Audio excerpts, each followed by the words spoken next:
Good morning everyone. Sa video ito, papakita ko na naman sa inyo ang aking mga Christmas cactus. Dahil yan, nakakatuwa guys. Ang dami na namang mga bulaklak. Kaya kailangang diligan na araw-araw kasi habang sila ay namumulaklak, kailangan nila ng maraming tubig. So ito guys, dinidiligan ko na sila na naman. Kasi nga, parang mga taong buntis itong mga ito. Kapag namumulaklak sila, they need more water.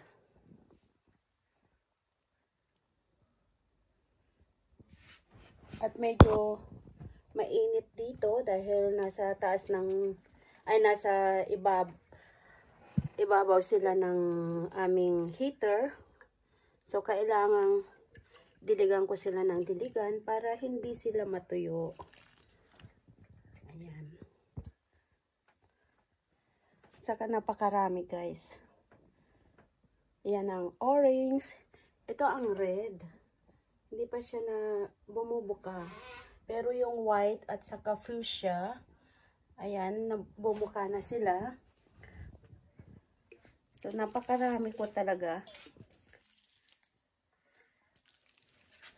Hindi ko na nga makita yung puno eh. Dapat hindi na nababasa yung kanilang dahon, pero kailangan padaanin ko sa taas ang tubig dahil hindi ko makita ang puno. Okay. So ito yung aking light pink. Pero yung aking yellow, hindi ko na mahanap guys kung saan na yung yellow.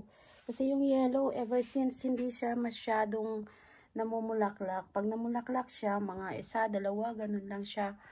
Siguro nasa baba, nasa basement. Kasi yung mga iba kong Christmas cactus, dinala ko sa basement dahil wala na talagang space dito sa aming fenster bank o window pane. Ayan, ito namang isa dito, very tong ano bang tawag dyan? Clay cloves. Ayan guys, oh.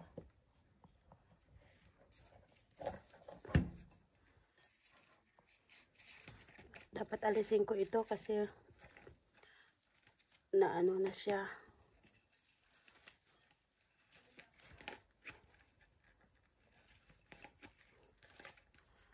Ang bilis niyang dumami.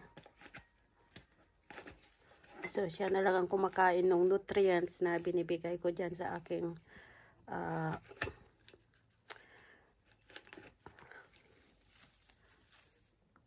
Christmas cactus. Kaya, tanggalin ko na lang. Ayan guys. Pero ito, isa ito sa lucky plant.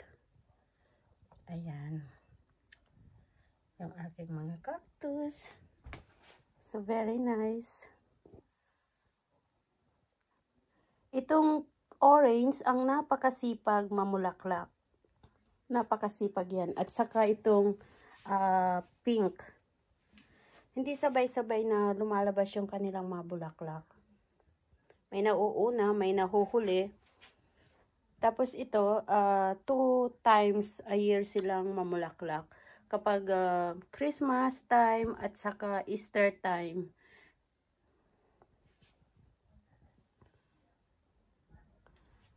Okay, so yan muna for today. Kung sinong may gusto nito, pwede kayong manghingi sa akin. Pwede ko kayong bigyan. Pero yung mga malalapit lang.